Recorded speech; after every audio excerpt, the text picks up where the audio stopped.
Have you cried tears of being in pain, being bullied, being picked on, being the odd one out? I have. I was used to being bullied in primary school, where my weight was brought up a lot among friends about how big I was, but the experience of this one was very different. It was something that I had never been through before in my life. I received a punch right in my stomach that hurt a lot. And after it continued, just getting beaten up, it made me not the same person. I was always in tears, always in anger, because I wanted to have revenge, but I couldn't, because the way how the person was and how I would have fear, but I would take it out on other people. But when it came to him, I couldn't at all, because of how much I was in tears and how much I was in fear of him. I decided to go and play football again, and the person that used to bully me, I saw a complete transformation just by looking at him. He was nice, kind, he was being very friendly.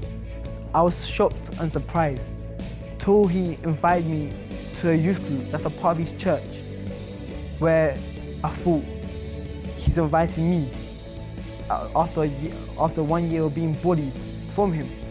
But I thought, if he's changed, if he's different, then I want to come to see what I can do in my life. When I came to the place of the youth group, I saw many youth with happiness, joy, peace. And I was like, wow, this is something that I really want to have, because I didn't have it. I thank God for the opportunity that He has given me, and for the person that has helped me, the former bully, now my close friend. Good evening and welcome to Finding Answers. I want to draw your attention to the iPad that I have here in my hands. And you see that there's a timer there. I don't know if we can focus on the timer. And you see that there's a clock ticking there. And this is what happens to all of us. That's your life. Right now there is a clock ticking away. And with every passing second, with every passing minute, you have 1 minute less in your life. The trick is, we don't know how long we have. So if you are still going to live another 50 years, then that one minute probably won't make that much of a difference. But if you, surprisingly, you have very little time left, if tomorrow could be your last day, then that 1 minute makes a huge difference. And of course, we don't want to sound depressing here and say that, well, don't tell me that tomorrow is my last day, because I don't want to hear that. But the truth is, nobody knows how long you have left here. And I think we only begin to realize how short life is when we reach a point where we look back and it's like we didn't see time going by. I think you get to a point in life where you are at a point in your life sometimes where you feel like time is not going by fast enough. I remember when I was 16, I wanted to be 18 so I could get my driver's license. Then when I was 18, I wasn't looking for that much for time to go by that fast anymore. And I think life is very much like this. And usually, the more you want time to slow down, the faster it goes. And maybe you've had experiences in life where you feel like time has passed you by. Perhaps you feel that you're running out of time to right your wrongs. Maybe you feel you've made some mistakes and you want to put things right, but you don't know if you have enough time. If you feel like you've had this clock ticking over your life and it's obvious, for you it's very obvious that you don't have a lot of time left, and perhaps you're starting to panic a little bit because there's so much you wanted to do out of life and you couldn't do it. I heard yesterday that the Prime Minister of the UK said that if he is re-elected, he will make the UK to be the first, or I think the UK the first country to be completely unemployment free. I don't know if anyone heard that. I have Victoria here with me. Good evening, Victoria. Good evening. Did you hear this? I didn't hear that, no. Yes, I heard that on the radio yesterday, that one of his promises was to make sure that the UK would be unemployment free. So that means everybody would be employed. And the person on the radio said, I haven't got a clue how he's going to do this. But the point is that because he needs to be re-elected and he's running out of time, then he makes all these promises. And sometimes this is how we are. When we feel we are running out of time, then we start to want to do everything at the same time, and that's when we feel that time is slipping through our fingers. It's so true. I mean, I think usually it's around the age of 27, 28, 29, 30 that people suddenly start to realise that life is moving very quickly. So like you said, when you're a teenager, you always want to be just that little bit older. But when you do reach a certain time in your life, you do suddenly start to reassess everything. So I'm not talking about what they would call a midlife crisis. That would come where people reevaluate their life at the age of 50, but the first time you really start to consider time is around the age of 30. So people will then rush into things or make promises, or actually it can be quite a nice time in life because you start to reassess where you're going and make other things a priority, such as family and friends, rather than just maybe career focused or going out and partying. Absolutely. We've prepared a video that illustrates just this. Have a look. Life is often full of work, chores, arguments, frustration and responsibilities. But sometimes we need to be reminded that life is too short. It's too short to spend every day doing something that you hate.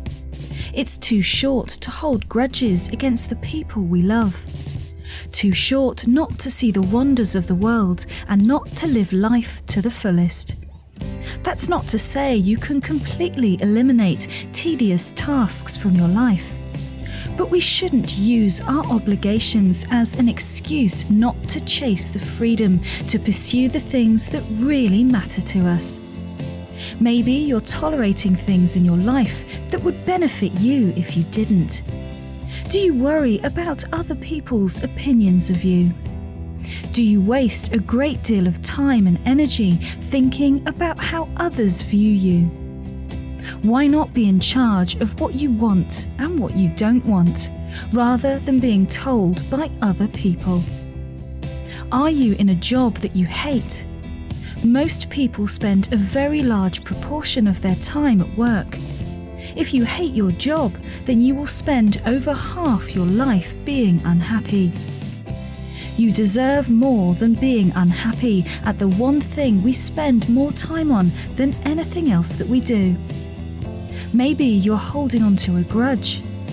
If you are holding on to a grudge, then you are choosing to be surrounded by conflict. All of us have the capacity to forgive. Once you have forgiven someone, even if they have done wrong towards you, you will have a weight lifted from your shoulders. You will no longer be carrying negative emotions around with you, because really, life is too short. So if you feel like this, like your time is running out, you feel that you don't have a lot of time left to fix the mistakes that have happened in your life, perhaps to achieve your goals. Maybe you wanted to do something all your life and you didn't get around to do it, and perhaps it was a dream that you gave up on, and you still want to achieve that dream. Maybe everybody tells you that you can't, that it's too late, that you shouldn't follow this dream, you shouldn't try to go after this dream. Maybe you had a dream of having a family, of going around the world and seeing a certain place. I don't know what your dream was, but if you do feel like you still want to do those things, even though maybe your time is running out, I believe that God can give you an opportunity where there wasn't an opportunity. And by the way, I'm not talking about taking a cruise around the world, perhaps something more meaningful. Maybe there's something you've always wanted to do for yourself, for your family, that you haven't been able to do. And you want to do it before that clock goes to zero. If that's your case, you see the alarm clock has started ringing, right? That's telling you that time's you know, the time has run out. And if you don't want to run out of time, you want to make the most of the time you have now and take life by the scruff of the neck and do the things you've never been able to do, then get into contact with us, because we are going to be there praying for you, supporting you to make sure that these things are going to happen. The number to call is 020-7686-6300, or send us an email. You can speak to us through the email. We'll reply straight away, even here during the program if we can, either by reading the email or typing it. The email address is help@findinganswers.tv. And if you like to use Twitter or Facebook, you can also speak to us through there. This is how you can do it. So if you'd like to speak to us via Twitter, just send us a tweet. Start your tweet with @FindAnswersTV, or you can follow us on Facebook. Just search for Finding Answers. We're going to go into a short break. We'll be right back. And by the way, this person who's here with us tonight had literally a transformation in her life, literally, starting with the way that she used to look. You're going to see her amazing story in a few moments.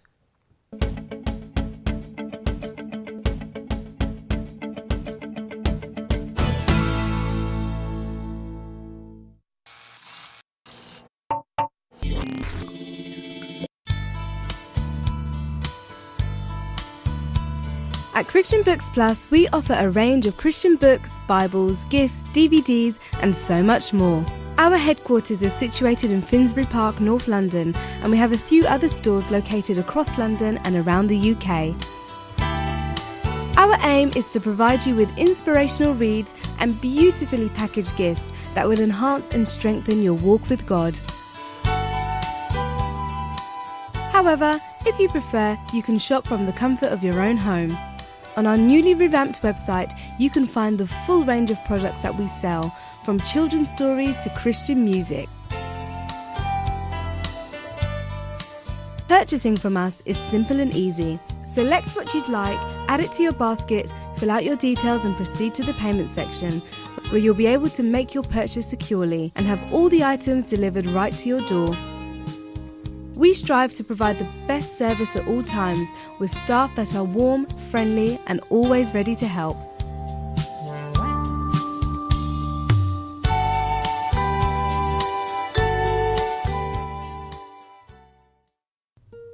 The pursuit of happiness.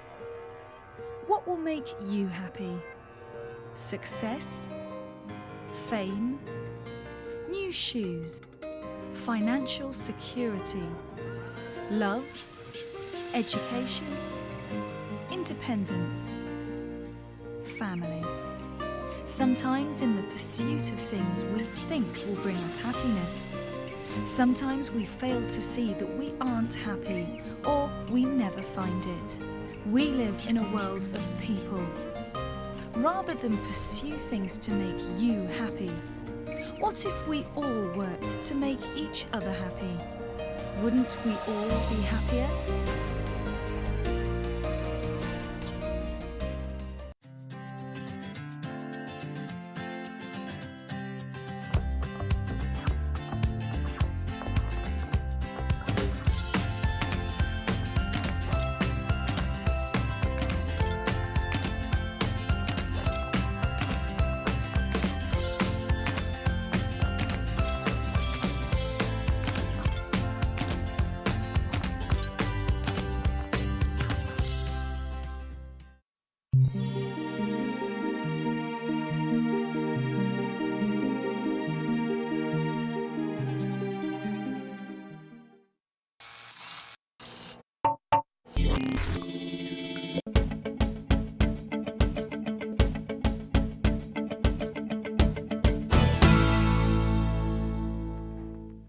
Just reminding you that this is a live program and you can speak to us at any time during the program here tonight, whether by calling us and speaking to us on air, or speaking to our team and asking for support, or sending us an email or Facebook message, or you can tweet us. All that information is going to be there on the screen.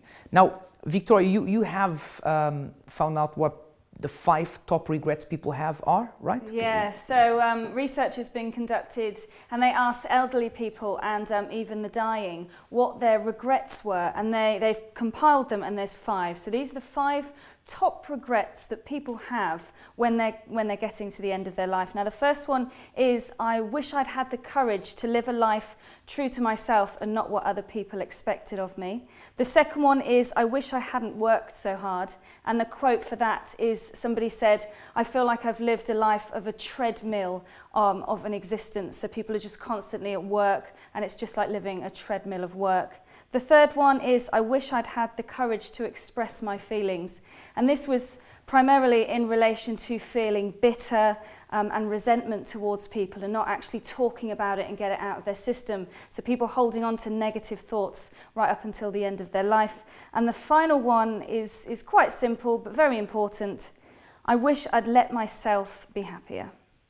And you were reading those things there, and I was just thinking how important it is for a person to have the strength to do that. Because, for example, sometimes a person is so caught up in trying to climb the ladder of success at work that they don't have the strength to say, you know what, I don't like this job, or I want to work less hours.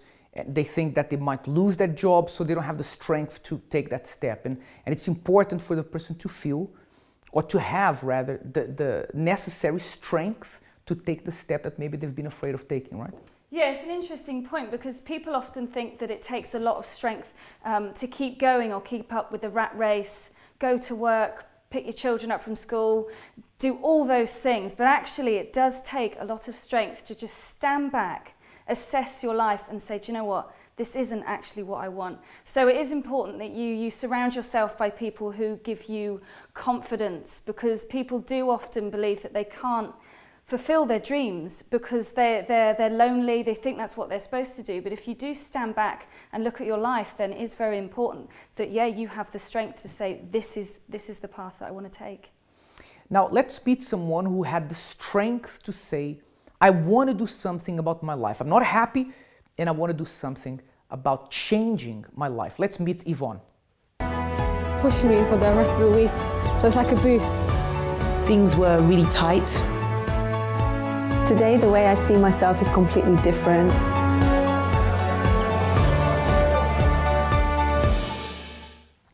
So I have Miss Yvonne here with us. Good evening. Good evening. How are you? Very well, thank you. You one day made a decision, I have to do something to turn my life around. I can't waste time anymore, right? You did that when you were invited to come to the church. Yes.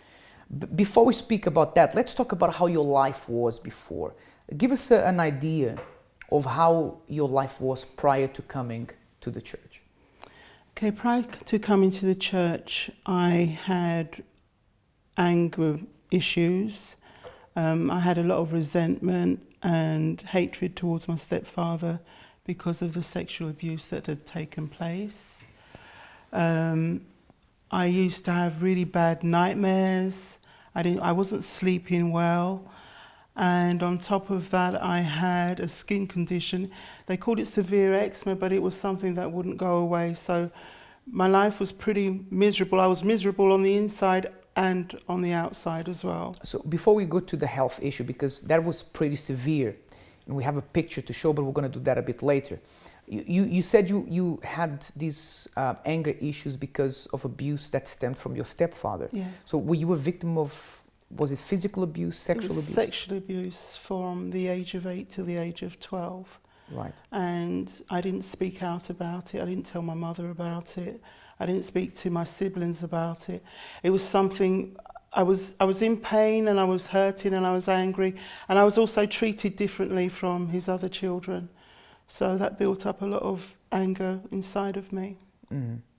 So how would you deal with that anger? Would you lash out at people, or you were the kind of person that bottled that in until you could keep it in no more, and then you would burst? How would it happen?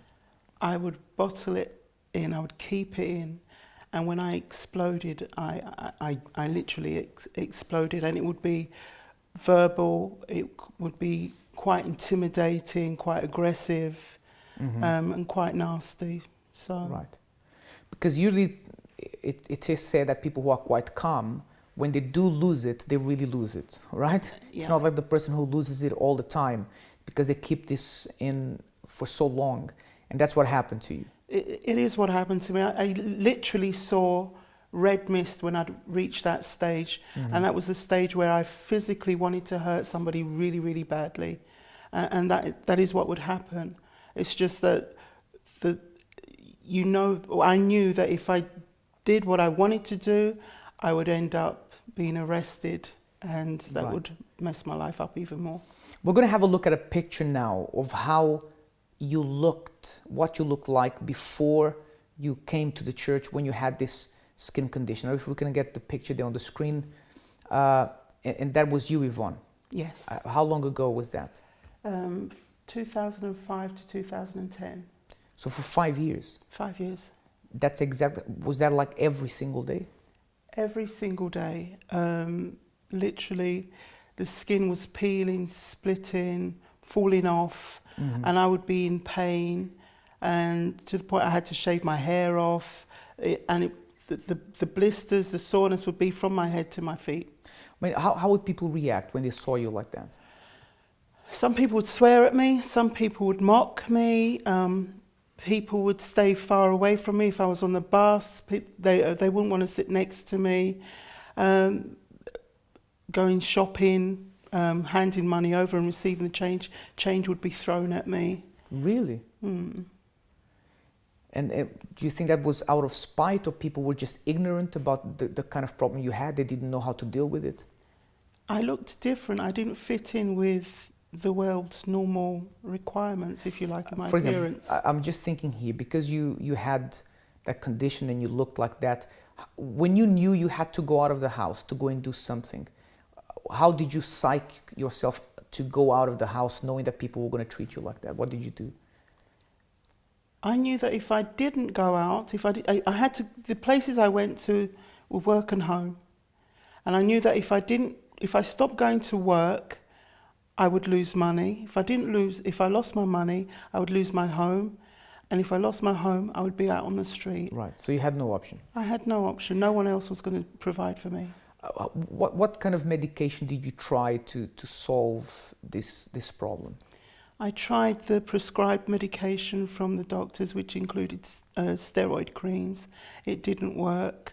I then went on to alternative therapies, other herbal creams, acupuncture, Chinese medicines. So you tried everything? I tried everything. I was spending about between 70 to 90 pounds a month on lotions, potions, creams, and so on. I think when a person is quite desperate, because their problem is so intense, they'll try anything, right? It's like you don't care, you just want to find a solution to that pain. And that's how you felt? Yes, that's exactly how I was. And did any of that make your life any better, or did that make the situation better? It made me really frustrated, and I was really hurting inside. It was like there was no solution. And for me, I actually contemplated committing suicide a few times because of everything, the way that my life was. It was just so miserable, and it had gone on for so long. On top of this, I'm aware you also had spiritual problems, yes. Right? What kind of problems did you have? I was disturbed at night time, so something would have a relationship with me during the night. I would have nightmares where I'd end up sweating, waking up, panicking. I would also have, I'd be sitting indoors, and it would be like another person would be in the room with me, although I'd be the only person. So as I'm looking at you, that's how I would see someone else in my room.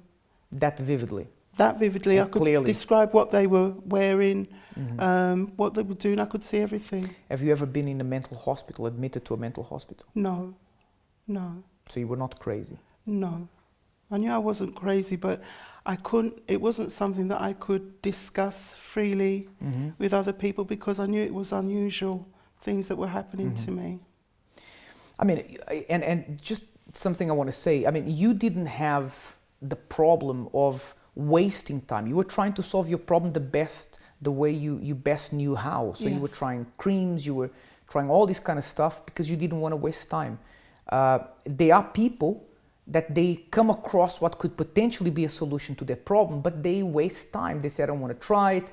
I mean, how many people watch this program and they say, well, this could potentially help me, but I don't want to try it. They put it off. So they're wasting time. How many people say, look, I want to quit this addiction. I know this is killing me, but they don't have the strength to do it, so they waste time. But you, whatever people told you to do, whatever thing you heard that it could help you, you would try that. I would try it because I was so desperate, and my situation had gone on for too long, and it was getting worse. My situation was getting worse. My health was deteriorating. Right. So I'm talking now to those who are desperate, those who are in a desperate situation, who say, I don't know what to try anymore. I've tried everything. I've tried, talking to people. I've tried counseling. I've tried this. I've tried that. And again, I'm not saying that these things are not important.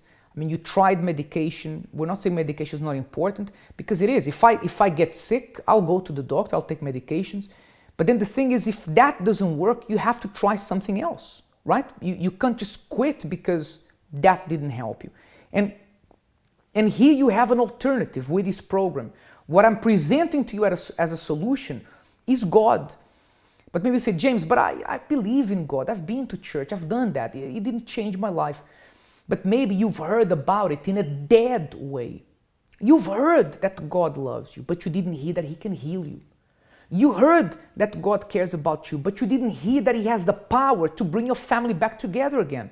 You heard that God is good, but you didn't taste this goodness. Because one thing is knowing or hearing about something, and something else is tasting.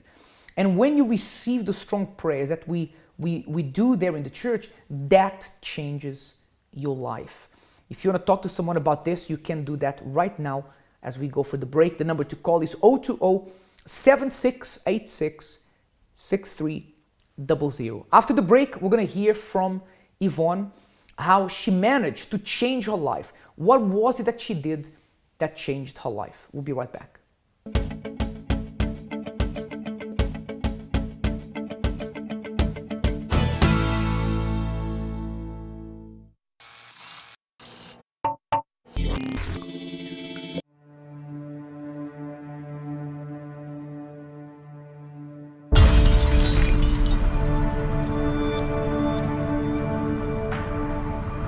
How does someone regain the will to live again?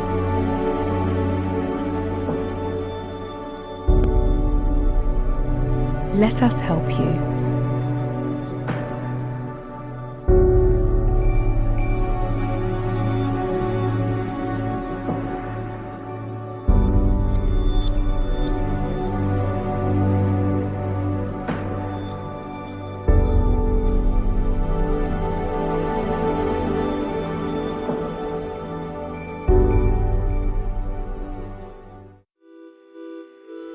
Do the maths. Changing your life is not as simple as changing your hairstyle, your shirt, or rearranging the furniture in your living room. You're talking about years of deep-rooted habits, behaviours and problems that are not going to change overnight. Many may say, think positively, but the trouble with that is that you can't do or change anything with just thoughts. But add action into the equation and the outcome can be different. Let's do the maths. Positive thinking plus action equals a change. Whatever it is, if the change is significant, if it's worthwhile, then it will have to take time, effort, and homework from you. We all have tears. There are tears of sadness, tears of pain, frustration, and tears of loneliness. Learn to wipe those tears away in exchange for tears of joy. Exchange your tears event. January 25th at 10 a.m. For more information, call 020 7686 6000.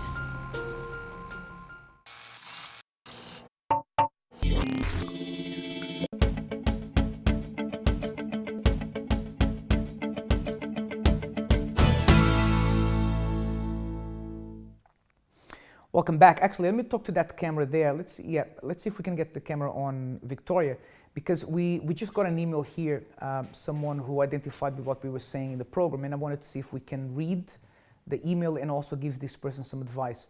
Do you have the email, Victoria? Yes, I do. I have the email here with me. So it says, "Dear Sir and Madam, all the things that you've just said a couple of minutes ago is what's affecting me. Seriously, time is running out for me. Please put me in tonight's prayers. I need to improve and leave what I'm doing at the moment. I'm doing my best at the moment to change." Okay. We will be praying for you. If you have been struggling to change and you haven't been able to, it's because you need the strength we were talking about. So here's the thing. We're going to be praying for you now. But if you send us another email with your contact details, what I'd like to do is after the program, we'll contact you and we can see if we can book an appointment for you to come in and see one of us so we can help you, because it's important that you receive the right support, the right help to overcome the problems you have. Okay? So going back to you, Yvonne, how did you first find out about the church? I was actually out shopping and I was evangelized and invited to a meeting that was being held, a special event. So someone approached you in the street and invited you to come? Yeah. And so I was still searching because I was still ill.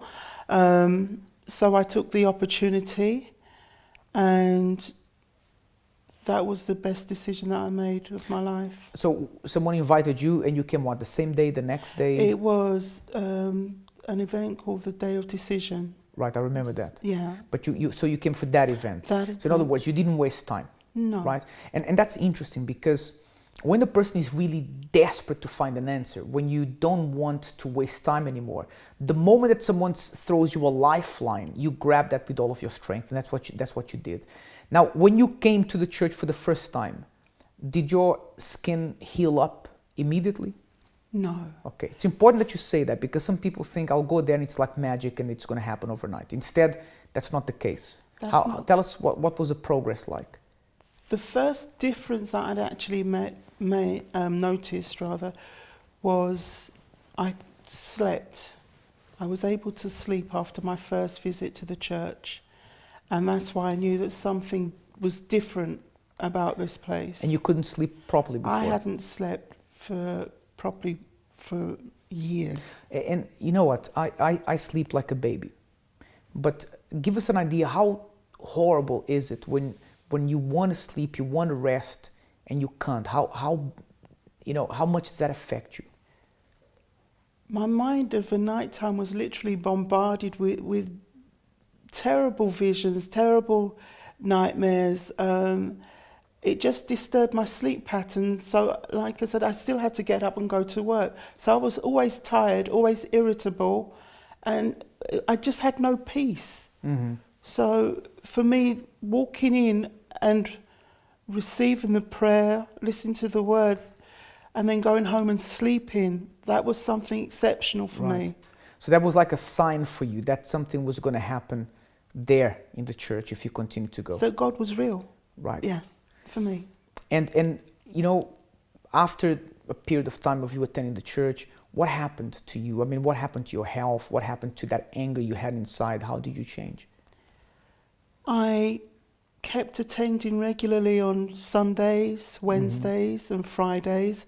I listened. Sunday, Wednesday, and Friday? Yes. Some people go to church on weddings and funerals, and that's enough, right?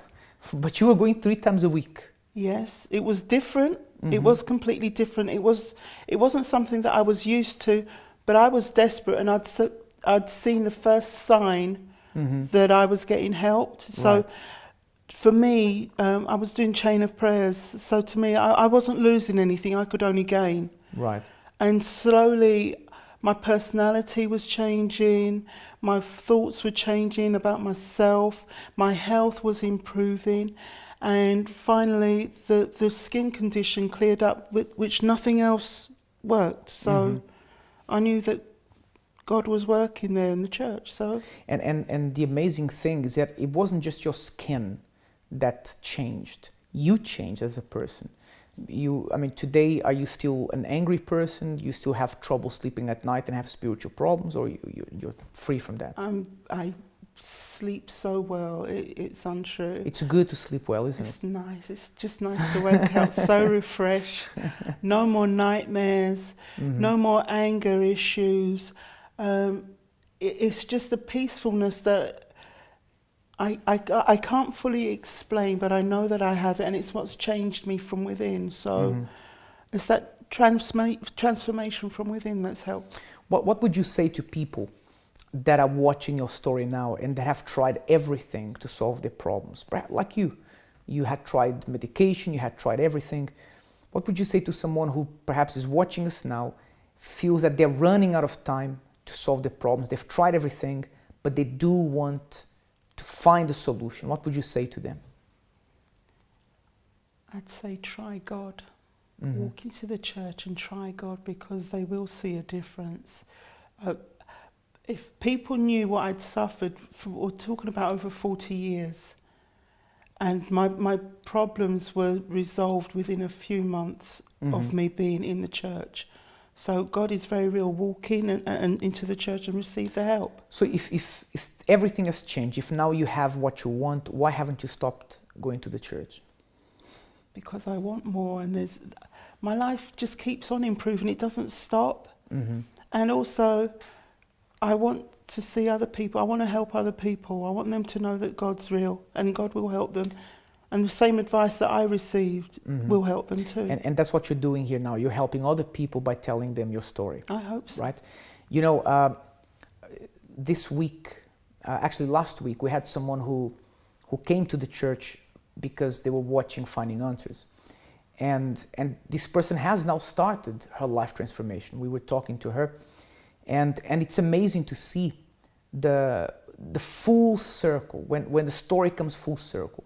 Because when you enter the church like Yvonne entered one day for the first time, you go in there burdened with problems. You know, lots of stuff is going wrong.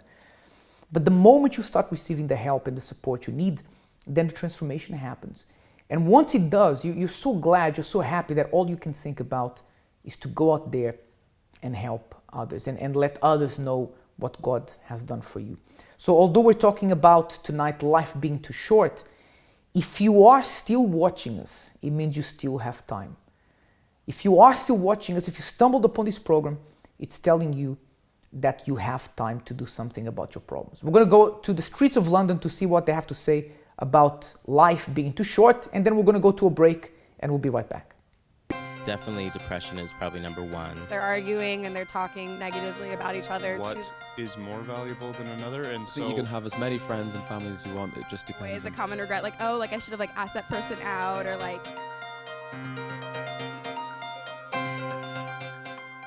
Life, is it really too short? Sometimes we fill our time with different things, work, people. So I'm going to find out from the public. Let's see what they say. Life is too short. Do you agree, and why? Yeah, I agree it's too short because I think we have like plenty of things to do in the world, like traveling, like knowing people. So I think it's short. I think we could live like longer to enjoy life. Yes, I agree, because I'm a nurse. I work in a residence. I work with all person, with all people, and I see that every day. Of course life's too short. I think the problem is that people usually in this culture, people don't live their life against the horizon of death, so they don't think about it. They do lots of things. They fill their time with their phones and other things like that to prevent them from engaging with fundamental questions that would allow them to live their life against the horizon of death. So though life is too short, most people don't appreciate that because they are too distracted with trivial things.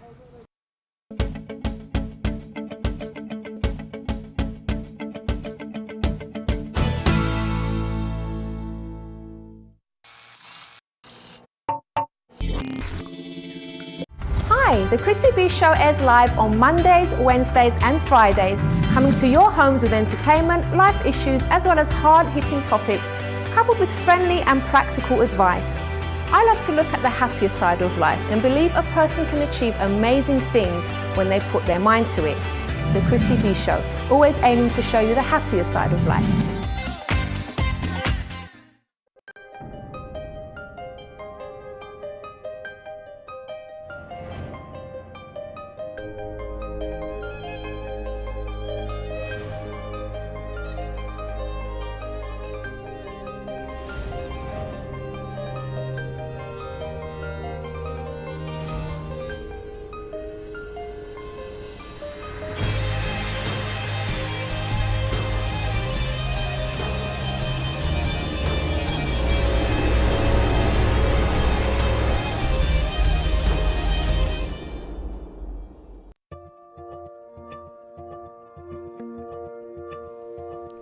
When we want to reach our goals, we research, act, and make sure we know everything there is to know about that topic. We study hard because that is the intelligent thing to do. This is the same for our development as a Christian. The Faith School is designed for those who want a degree in spiritual growth, those who want to separate time to study the Holy Bible and follow God's path for their life. There is no admissions fee and it's suitable for every level of learner. You will learn how to interpret the Word of God for your daily life and become stronger internally. Do you want to find inner peace and spiritual strength? Then this course is for you. The Faith School, every Wednesday at your local UCKG Help Centre. For more information, call 020 7686 6000 or visit our website uckg.org.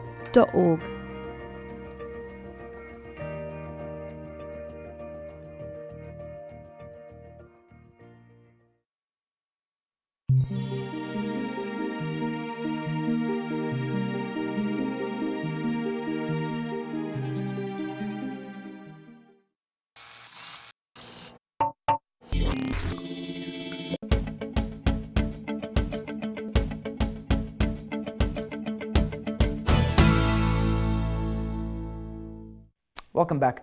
Now, just before we talk to Pastor Edward, who's here today, when Yvonne was telling us her story about the anger that she had having stemmed from sexual abuse from her stepfather, we were discussing here in the studio about how common that is with people who come to testify here about their life changes, how many of them went through that.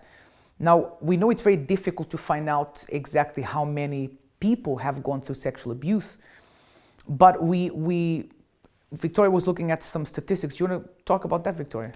Yes, so like we just mentioned there, it is a little bit unreliable, the statistics, because young children, for example, will find it difficult to report sexual abuse, or they won't report it at all.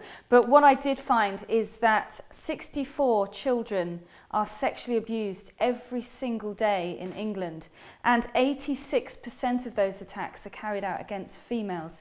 So that's nearly 23,000 children are sexually abused every year. That's an astonishingly high number. Actually, if it was just one child, it would still be a number that was too high. Now, because life is too short, you know, that's why you cannot afford to live your life stuck to things that have happened to your past. And I know it sounds unfair for me to say this, having not gone through abuse. But the thing is, at some point, you have to try to detach yourself from what happened, even though you can never forget it, and try to move on. And I think Yvonne is a testament to that. If she was able to do it, so can you. You can take a step to forgive, you can take a step to start a new life, you can take a step to make the most of right now. We're going to play a video very quickly for you now, but before we do that, if you want to get in contact with us, the number to call if you want to speak to one of us is 020-7686-6300, or send us an email, help@findinganswers.tv.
I have Pastor Edward here with me. Good evening, Pastor Edward. Good evening. How are you? Fine, thank you. Now, you know, a lot of people regret the fact that life has passed them by, and sometimes they get to a point where they can do sometimes little about, you know, doing things that they should have done earlier. And the thing is, the ideal thing is to make a decision now, to do something about it now, because the earlier is like cancer. Forgive me to compare it to cancer, but you know, it's like cancer. The earlier you detect cancer, the better chance you're going to have at sorting it out. And that's the same story with the whole of life's problem. Yeah, and I also think it's very unfortunate that sometimes people wait until something extremely tragic, like sometimes having a bad diagnosis like that, to then finally realize that they have to do certain things that they could have done, you know, positive things, of course, they could have done much sooner. Mm-hmm. So actually, you know, we don't have to do that. The power is within us to decide to do now. Mm-hmm. You know, things that are important to move on, because we realize, I think, much too soon that life is so short, and nobody wants to live with that kind of regrets. But we have this power to decide today, to do it now, what's important for our life to move forward. Yeah, and you know, the truth is, it's never too late, right? Because even if your situation is seeming to you hopeless, it is not too late, because God can intervene. He can turn your situation around. So the first person that has to get it through their head that it's not too late is you, right? Because when the person understands that they still have time to do something about their problem, then they'll take the step. But if they believe it's too late, I can't do anything anymore, then they automatically program themselves to do nothing. Yeah, and also I believe that they also people also have to understand the idea about giving up. Mm-hmm. There are certain things we have to give up. And one of them you're mentioning right there, give up the idea that I'm too far gone, that my time has passed, there's nothing else to do. While we let these ideas circulate, while we drink from these ideas, we can never really do what it takes to do a total change in our lives. We have to give up these wrong ideas and believe, no, I still have time, I'm alive. As long as I'm alive, I can move, I can think, so I can do it. I can do something to push my life forward. Absolutely. Pastor Edward, I'd like to invite you to offer the prayer for those who are at home tonight. So if you want to receive a prayer of faith right now, a prayer that will give you the strength for you to decide that it's not too late for you to fight for your own life to change. If you'd like to receive this prayer, what I'd like you to do is to prepare a glass with water. Pastor Edward already has his in his hands. And we are going to pray for God to consecrate this water. The Bible says in the book of Timothy that everything that is presented to God in prayer becomes consecrated in His eyes. So when you drink this water, it won't be just normal water. It will be like the power of God going inside you to touch your life. Prepare your glass with water now. Let's talk to God. Prepare now for the moment of prayer.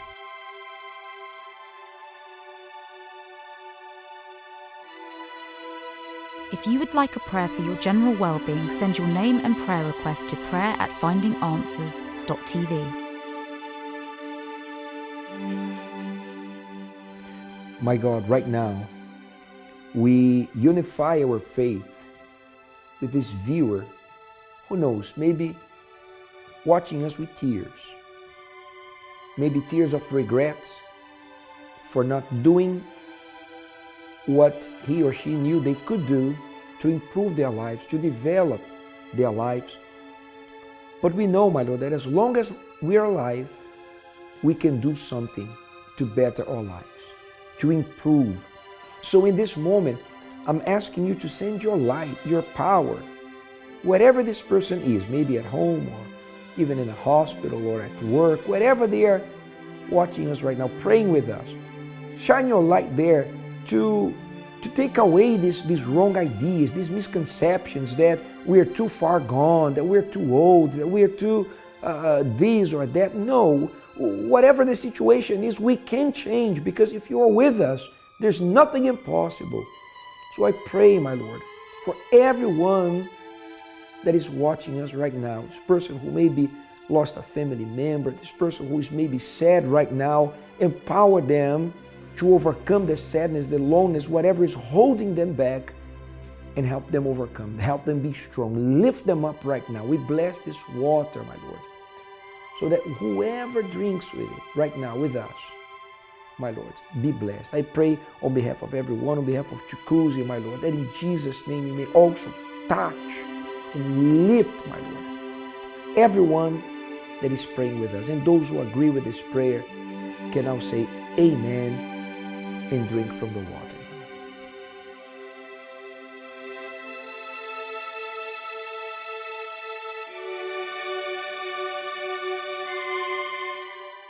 Very well.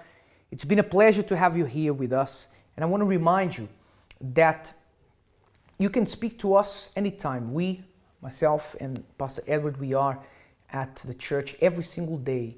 We don't have a day off. We don't have holidays. So anytime you want to come in and speak to us about your problems, perhaps to confide in us with the problems you're going through and request a prayer, we are there to help you. The same God that helped Yvonne can also help you. It's been a pleasure. We'll see you tomorrow.